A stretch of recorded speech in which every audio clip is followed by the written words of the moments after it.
fellow cyborgs, and welcome to a tag video.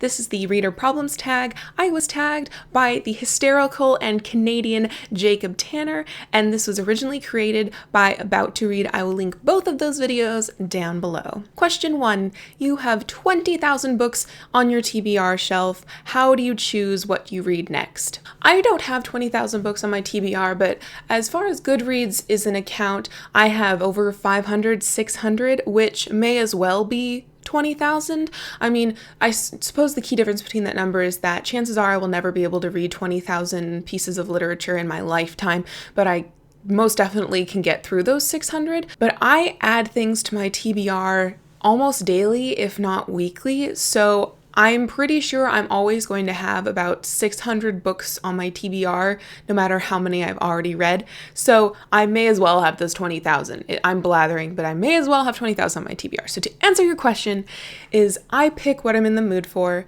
I pick, if I just finished reading a Murakami, perhaps I'm going to pick up a, romance novel or something like that. I read those, I know. Or if I just finished nonfiction, maybe I'm going to pick up a short story collection. So it's very much, I'm a mood reader, and sometimes I can feel when it's right to read a book, and sometimes I can feel when I'll have to force myself to read a book.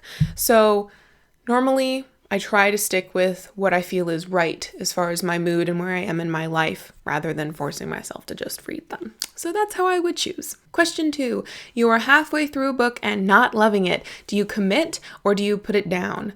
I normally, when I'm reading a book and if I'm halfway through and I'm just like, this isn't the right time, I will dog ear the page or leave a bookmark in it depending upon my mood at the time and put it back on my shelf to pick up later at a later date.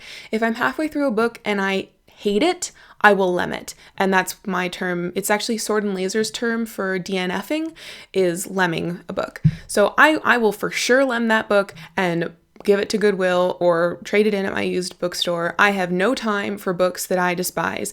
However, I can't remember the last time that happened. I had a couple 2-star reads in 2015 and I continued to read them. One was because it was a book club book and I'm too much of an honors kid at heart not to finish my monthly reading. And one was really short and Catherine M. Valente, so I decided I might as well just finish this thing. So I'm pretty good at judging my tastes in books. Those were the only two stars that I read in 2015, everything else was 3, 4, 5, and most 3s are worth me finishing even if I have to put them away and get them back out of my shelves later. Question 3. It's the end of the year and you are so close and yet so far from finishing your Goodreads reading challenge. Do you try to catch up or do you admit defeat?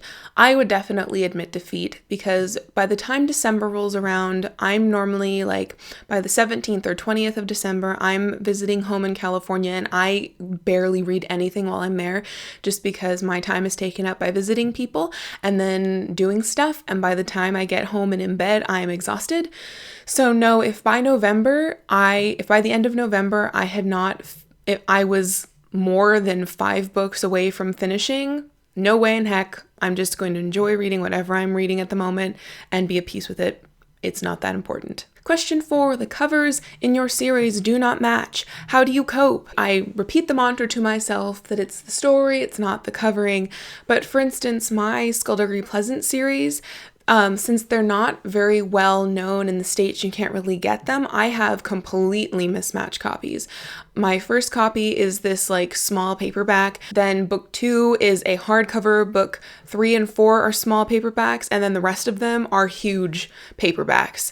And at least I have them and I didn't have to spend $30 a pop trying to get them to match. So most of the time, I don't let it bother me. BookTube has made it a bit harder, especially when there are really pretty covers that you can get in a series, but I will never justify buying a more beautiful edition unless the edition I have is unreadable. Question 5. Everyone and your mom loves this book that you don't like. Who do you bond with to share your feelings of distaste? I would go to BookTube, but I haven't read very many books that I really, really didn't like and found problematic. And there's a difference between a book that I didn't like and a book that has problems. You know what I'm saying? Like a book that accidentally tells women that they should just be in the kitchen and that rape's not a big deal. Like those are problematic books. And so that would be a completely different rant that I would have on my channel than I would, have if I just didn't gel with the book. I'm perfectly happy to be the black sheep in the crowd of white and just have my opinions and not be swayed. And BookTube is also making me more secure in my bookish opinions. The fact that even if everyone loves book blah blah blah, if I only found it meh, then I will say it. Because I normally am super skeptical about books that everyone's giving 5 stars to, and I haven't found a single person who says, oh, it was okay. I need that one, oh, it was okay review for me to know that this is actually a legitimate book and not some sort of sorcery.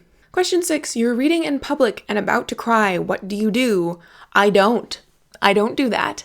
If I never take a book with me that I'm about to finish, especially if it's a highly emotive book, because I want to make sure that I remember how the book ended so that I can remember how I felt about the thing as a whole. And if I'm out in public, I am like half reading. I'm thinking about people talking to me. I'm gauging people's movements. I'm listening for my name being called if I'm waiting for an appointment. It is not good reading. It is not good reading at all. So I would never put myself in that situation is the answer to that. Question 7, a sequel to a book that you read has just come out, but you can't remember that first book. What do you do? I am not rereading that. I am not rereading that first book unless I adored it and I have time and I want to do it. I am not wasting my time on rereads that I don't really, really want to do. So I will go on Wikipedia and try to find a detailed plot synopsis and I will read it. Or if I remember pretty good amount, like maybe halfway, then I will just plunge in and hope that the author is going to give me enough enough information about what happened before, enough things to jog my memory, as most authors will do, to just go and remember as I go along. I talk about this in my book shoulds video, which I will link down below. It's old, but I think it's also I still agree with everything I said in there. So yeah, there you go. Question 8, you do not want anyone borrowing your books. How do you politely tell them you won't lend out your books when they ask? I would lend out my books. Not enough of my friends take me up on my offer that they can use my personal library in California in my parents' home. So no, I would totally lend them. And you know what? I've even lent a book, one of my favorite books, which was the second Abarat book, Days of Magic, Nights of War, I think was I think that's the title, the subtitle anyway, to a coworker, and she returned it and it had water damage, and I don't care. That book is well loved. Like, it's still readable. So what if it's crinkly? Like, it's been with me for years. Like, that's fine. I may have been a little bit miffed at the time, but I was not fuming. No, it's fine. Like, you know what you can do? Replace the book. And if it would break your heart to replace that book, then you don't lend it. Then you just ignore the situation. Or make an excuse like, oh, I think my other friends got that one. Or like, you know what? I actually think that's in California. That's actually would be a really good one for me. Like, sorry, my book's in another country right now. So, there you go. That's my answer. Question 9, book ADD. You have picked up 5 books and put them back down in the span of the month. How do you get over your reading slump? I don't. I just figure that I don't want to be reading at the moment.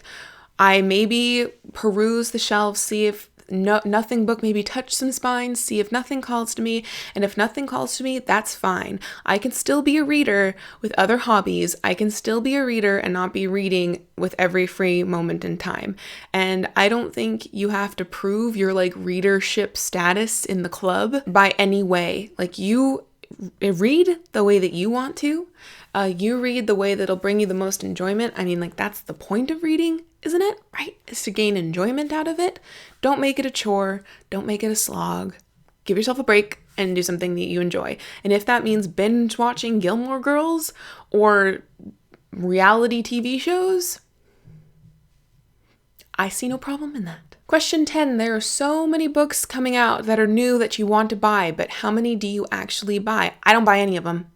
I don't buy hardbacks. I don't buy hardbacks because they're super expensive and I don't care how much I support books. I am not spending $30 on a hardcover that I may not like. And number 2, besides the expense, I hate hardcovers. I hate them so much. What is the point of a dust jacket if you have to remove it to comfortably read it? Like, what is the point of that thing? Or, if you read it with the dust jacket so that your book doesn't get damaged, but the dust jacket gets damaged before the book gets damaged and the dust jacket is what you always see, what's the point of that too? And I've got just the way that I read, I feel every single corner on that hardback. There's no way that I can read a hardback comfortably for hours, which sometimes I require of my books. So no, if they are all hardbacks, I am not buying any one of them until 1 or 2 years pass and they come out in paperback. I can wait. I have enough already. Nope. 11. After you've bought the new books that you couldn't wait to get to, how long do they sit on your shelf before you actually read them? So, positing that these are just new books to me and not brand new hardcovers, I might read 1 out of the 4 immediately, but most of the time they will stay on my shelves for 6 months plus before I get to it. Apart from the straggler that I might get to immediately. So I always, whenever I get a new batch of books, want to prioritize them because I'm most excited about them. But then after maybe a week of them sitting in my possession and I'm getting accustomed to them being a part of my bookish life, I realized that I said that about the last batch of books that I received. So then I want to prioritize the books that have been on my shelf for a long time. But then you get into the territory of, do I really want to read that book I bought 3 years ago on a whim? Or do I really want to read that gift that, someone kindly purchased for me and I'm hanging on to because reasons? Do I want to read that now? Or do I want to wait until I actually am in the mood for it? Because maybe I'll swing around and go into a regular fiction binge, So normally though, 6 months to a year before I get to all of them in the batch. Because I very rarely, when I buy books, do I buy just 1 or 2. It's normally in clutches of at least 4, if not 20, as you've seen in my past hauls. So there you go. Those are my answers to the questions. That's what I've been doing for the past however long. I would like to tag Acacia Ives and Victoria from A Hermit's Progress if you haven't done this already. So thank you again very much, Jacob, for tagging me. If you haven't checked out his channel, you should. His Divergent review made me laugh so hard, and he's just a delight to watch when you need to pick me up. Thank you for watching, and please leave me in the comments down below the answer to 1 or 2 of those questions. If you don't want to do this tag video, I would still love to know a little bit more about you, and until next time, continue to be lovely.